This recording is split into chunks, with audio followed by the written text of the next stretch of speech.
कहा जाता है कि श्री कृष्ण की 100 से भी ज़्यादा रानियाँ थीं, लेकिन उनमें सबसे प्यारी राधा थीं। राधा वह थीं जो श्री कृष्ण के पास रह के भी उनसे दूर थीं। आखिर राधा की आखिरी इच्छा क्या थी? श्री कृष्ण ने राधा को क्यों छोड़ दिया? जैसे उन्होंने अपने जीवन का एक हिस्सा खो दिया हो। क्या यह सब गांधारी के श्राप की वजह से हुआ? क्या राधा और कृष्ण कभी एक हो पाए? आज मैं आप सभी को इन सवालों के जवाब देने जा रही हूँ। कुछ ऐसे रहस्य जो हम सबसे छिपे हैं। यह एक ऐसी प्रेम कहानी है जिसका ना कोई शुरुआत है, ना कोई अंत। आइए हम इस यात्रा पर चलते हैं जहां हम जानेंगे कि कैसे श्री कृष्ण और राधा एक हुए, कैसे उनका प्रेम मृत्यु के बाद भी जिंदा रहा। अगर आप हमारे चैनल पर नए आए हैं तो इस वीडियो को लाइक ज़रूर करें और कमेंट में राधे राधे लिखना ना भूलें और हमारे चैनल को सब्सक्राइब करें। आप सबने सुना ही होगा कि महाभारत के बाद माता गांधारी ने श्री कृष्ण को श्राप दिया था। उसी श्राप के कारण द्वारका नगरी समुद्र में डूब गई और अंत में श्री कृष्ण ने भी अपना देह त्याग दिया। हम में से ज़्यादातर लोग यही मानते हैं कि यहीं पर श्री कृष्ण की कहानी खत्म हो जाती है, लेकिन असल में ऐसा नहीं है। श्री कृष्ण और राधा रानी की एक अद्भुत प्रेम गाथा है जिसे बहुत कम लोग जानते हैं। बरसाना कोई आम जगह नहीं थी, यह एक पवित्र स्थान था। वहाँ की पुरानी पगडंडियों पर कभी भी श्री कृष्ण अपनी लीलाएं किया करते थे। आज भी वहाँ प्रेम, हंसी, बांसुरी की धुन और उस दुख की गूंज बाकी थी जिसने युगों युगों से प्रेमियों को जिंदा रखा है। लेकिन इस प्रेम कहानी की शुरुआत ना बरसाना से होती है, ना उन गलियों से। इसकी शुरुआत तब होती है जब राधा बूढ़ी हो चुकी थी। उनका शरीर झुक गया था, लेकिन उनका मन आज भी पूरी तरह श्री कृष्ण का था। उनका दिल आज भी उनके लिए धड़कता था। जब कोई बांसुरी बजाता तो राधा के चेहरे का सारा दुख गायब हो जाता। उनका मन खुशी से भर जाता और एक हल्की सी मुस्कान छा जाती, जैसे पुरानी यादें फिर से ताजा हो गई हों। जब श्री कृष्ण ने मथुरा छोड़ा था तब राधा ने ना तो कहीं शरण ली, ना ही किसी से शादी की। वे अकेले रहने लगी। हर सुबह वे उठती, यमुना के किनारे जाती और जल चढ़ाती, फिर अपनी कुटिया में लौटकर श्री कृष्ण के आने का इंतजार करती। यही उनकी दिनचर्या थी। वे हर दिन यही करती, मानो उन्हें पक्का यकीन था कि कृष्ण जरूर लौटेंगे। गांव वालों को नहीं पता था कि राधा कौन है और कहाँ से आई हैं। वे उन्हें एक साध्वी समझते थे, लेकिन सभी जान गए थे कि राधा का सब कुछ श्री कृष्ण को समर्पित है। मानो उन्होंने अपना पूरा जीवन ही श्री कृष्ण के नाम कर दिया हो। एक सुबह राधा अपनी आदत के मुताबिक यमुना तट पर जल चढ़ाने गईं। तभी उन्होंने आसमान की ओर देखा। चारों तरफ सन्नाटा छा गया। उनके दिल में एक अजीब सी हलचल हुई,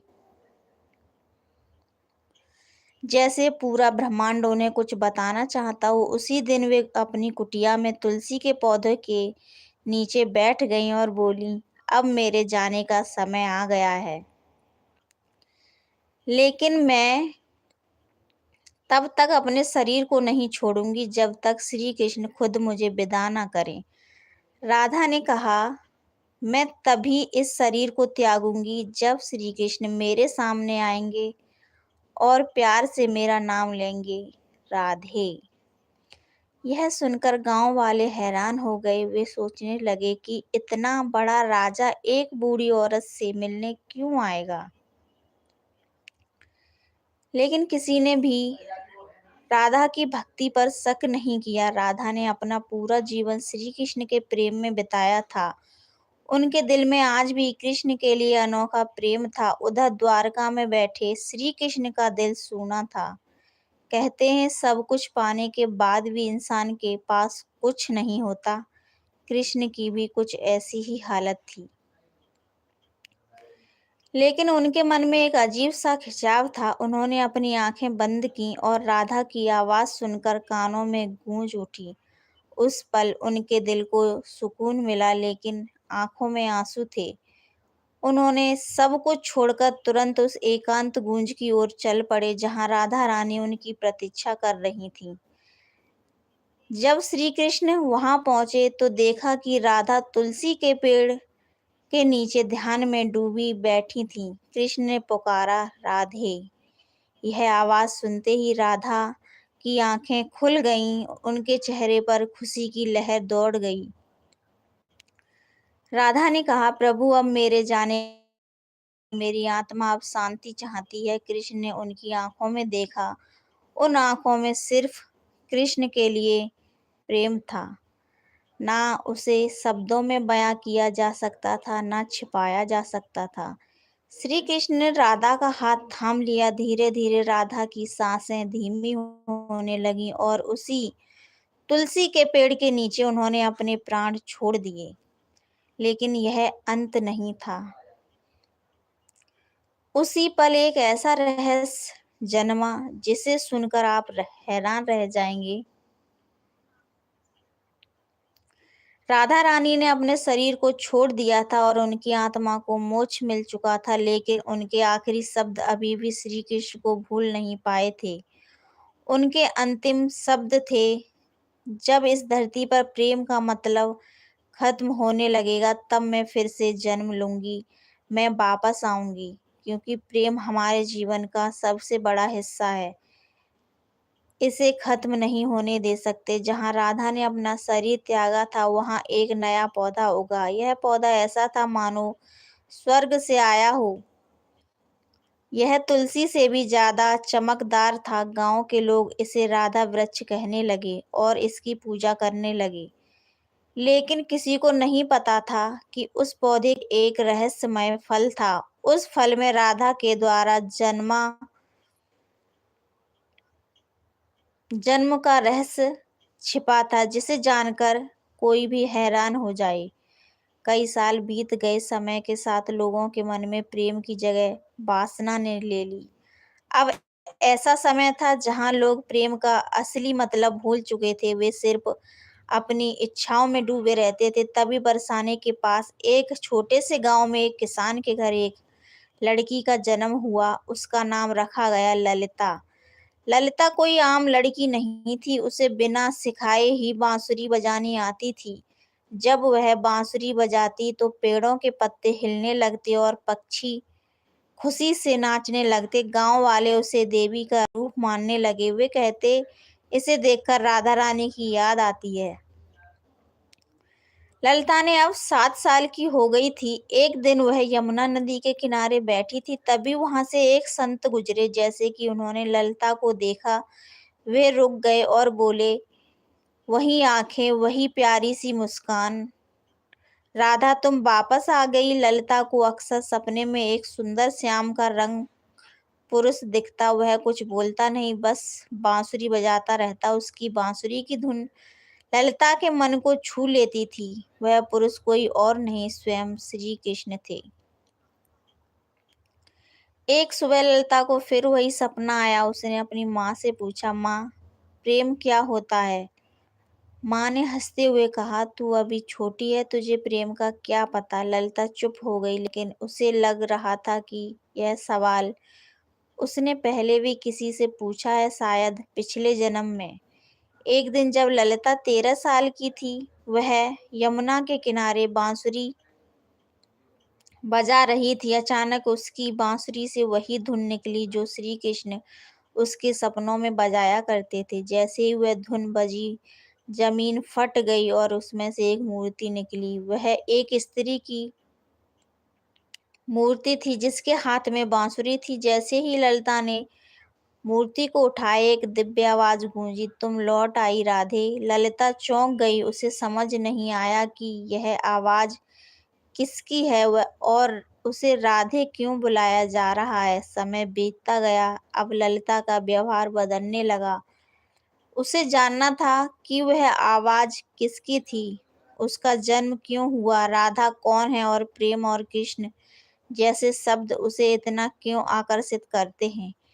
अब आगे की कहानी और भी रोमांचक और रहस्यमय होने वाली है, तो उससे पहले इस वीडियो को लाइक करना ना भूलें। उसी समय एक संत हिमालय में कई सालों की तपस्या करके बरसाने लौट रहे थे। तब उन्होंने ललिता को देखा तो वे हैरान रह गए। वे बोले, कई युग पहले मैंने राधा की ऐसी ही आंखें देखी थीं।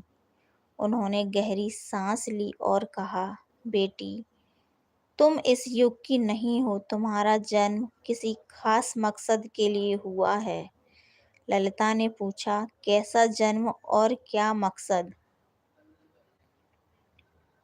संत ने पुरानी बातें याद करते हुए कहा, आज के युग में प्रेम सिर्फ एक शब्द बनकर रह गया है। तुम्हें इस युग को सिखाना है कि सच्चा प्रेम क्या होता है। और बरसाने की गलियों में एक नई कहानी शुरू होने वाली थी। असल में यह कहानी नई नहीं बल्कि राधा के द्वारा जन्म की पुरानी कहानी थी। ललिता अब जवान हो रही थी, उसका मन बेचैन रहने लगा, जैसे कोई उसे बार बार पुकार रहा हो। वह हर दिन यमुना के किनारे बैठकर उस शख्स के बारे में सोचती जिसका चेहरा उसे याद आता था। वह शख्स कोई और नहीं, श्री कृष्ण थे। एक दिन ललिता ने अपनी माँ से उत्सुकता में पूछा, माँ, क्या प्रेम बिना बोले भी हो सकता है। माँ ने जवाब दिया, बेटी, सच्चा प्रेम वही है जो बिना कुछ कहे दिल से दिल तक पहुँच जाए। लेकिन ललिता का मन तो उस शख्स के लिए धड़क रहा था जिसे वह जानती तक नहीं थी, जिससे वह कभी मिली भी नहीं थी। एक दिन संत ने ललिता को अपने आश्रम बुलाया और कहा, राधा, अब समय आ गया है। कृष्ण ने इस युग में जन्म ले लिया है, लेकिन वे एक ब्रह्मांड के रूप में आए हैं।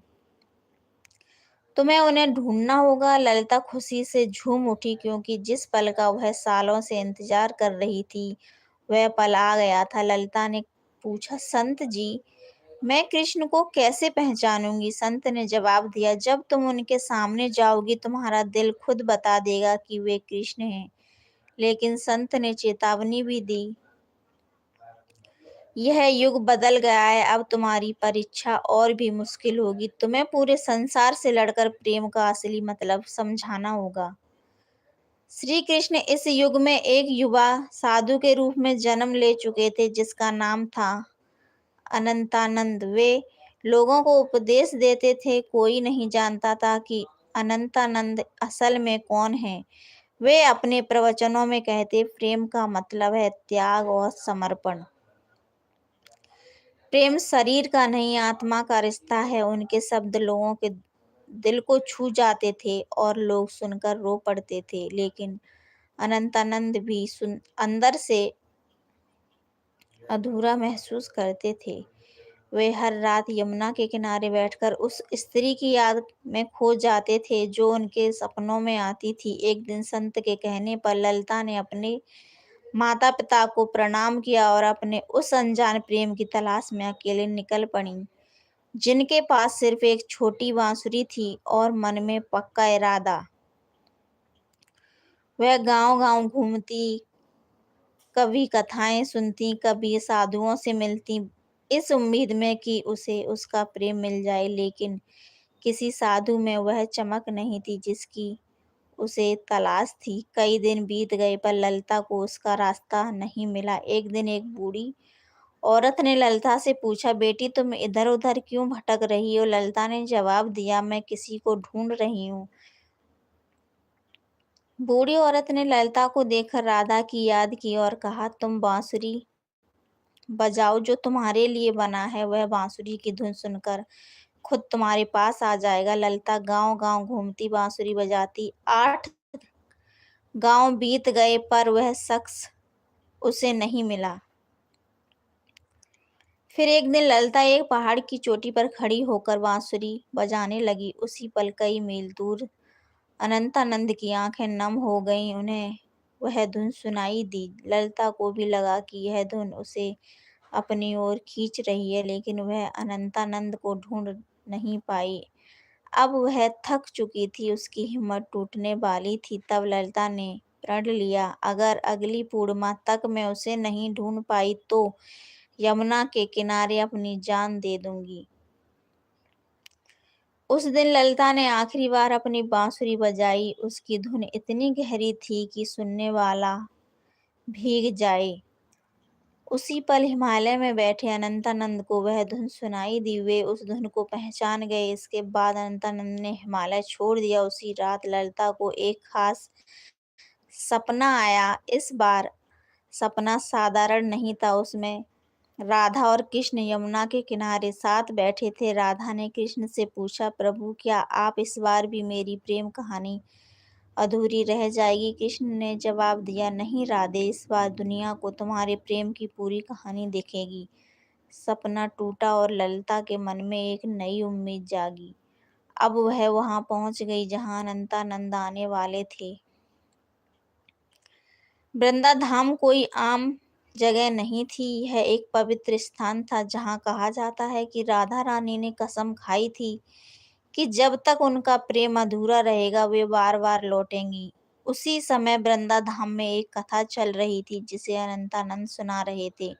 ललिता वहां पहुंची और दूर से ही अनंतानंद को देखा। पीछे खड़ी ललिता उनके चेहरे को पहचान रही थी। उनकी आवाज सुनकर ललिता का दिल बेचैन हो उठा, जैसे कोई शांति से उसे छू गई हो।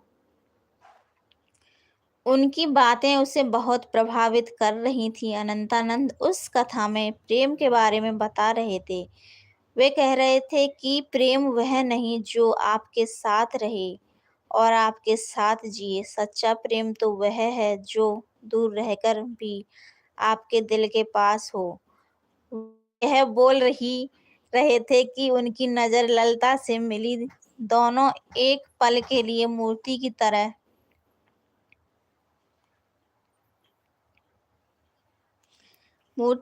रुक गए। अनंतानंद ने कथा छोड़ दी और ललिता की ओर दौड़े। ललिता ने धीरे से पूछा, क्या आज भी मेरी आवाज आपको सुनाई देती है? अनंतानंद ने अब उनकी आंखों में देखकर कहा, राधे तुम आ गई। यह पल ऐसा था जैसे समय रुक गया हो, लेकिन इसके बाद जो हुआ वह और भी हैरान करने वाला था। अचानक आसमान में काले बादल छा गए। तभी एक साधु जिनका नाम कुरंगनाथ था वह प्रकट हो गए। वे नहीं चाहते थे कि राधा और कृष्ण का मिलन पूरा हो। उनका मानना था कि अगर ऐसा हुआ तो लोग प्रेम को धर्म से बड़ा मानने लगेंगे, जो समाज के लिए ठीक नहीं होगा। कुरंगनाथ ने कहा, तुम्हारा प्रेम आज के नियमों के खिलाफ है। आज का समाज ना इसे समझ पाएगा ना बर्दाश्त। अनंतानंद ने जवाब दिया, प्रेम दो आत्माओं का मिलन है। तब कुरंगनाथ ने उनकी आखिरी परीक्षा रखी और बोले, अगर ललिता ने अगली पूर्णिमा से पहले आंखों पर पट्टी बांधकर तुम्हें ढूंढ लिया तो तुम्हारी प्रेम कहानी पूरी मानी जाएगी, वरना तुम्हें युगों युगों तक फिर से बिछड़ना होगा। अनंतानंद यह सुनकर चुप हो गए, लेकिन ललिता ने हिम्मत और प्रेम से भरा जवाब दिया, मैं आपकी शर्त मानती हूँ। पूर्णिमा की रात नजदीक आ रही थी। यह प्रतीक्षा ललिता के लिए सिर्फ एक शर्त नहीं बल्कि उसके प्रेम और धैर्य की जंग थी। वह खुद जानना चाहती थी कि क्या बिना देखे सिर्फ दिल की पुकार से प्रेम को ढूंढा जा सकता है। शर्त मानने के बाद ललिता ने अपनी आंखों पर पट्टी बांध ली और कसम खाई कि वह किसी को नहीं देखेगी जब तक उसका दिल उसे उसके प्रेम यानी श्री कृष्ण तक ना ले जाए। कुछ लोग उसका मजाक उड़ाने लगे और बोले, आजकल की लड़कियां सिर्फ दिखावा करती हैं, प्रेम नहीं। लेकिन कुछ लोग ऐसे भी थे जिन्होंने ललिता का हौसला बढ़ाया। वे बोले, राधे तुम इस युग में प्रेम को जरूर जीत दिलाओगी। उधर अनंतानंद एक सुनसान गुफा में ध्यान में डूबे थे। वे बार बार सिर्फ एक शब्द दोहरा रहे थे, राधे। वे न कुछ खा रहे थे, ना कुछ पी रहे थे। उनके शिष्य घबरा गए और बोले, गुरुदेव, अगर आपने कुछ नहीं खाया तो आप जीवित नहीं रह पाएंगे।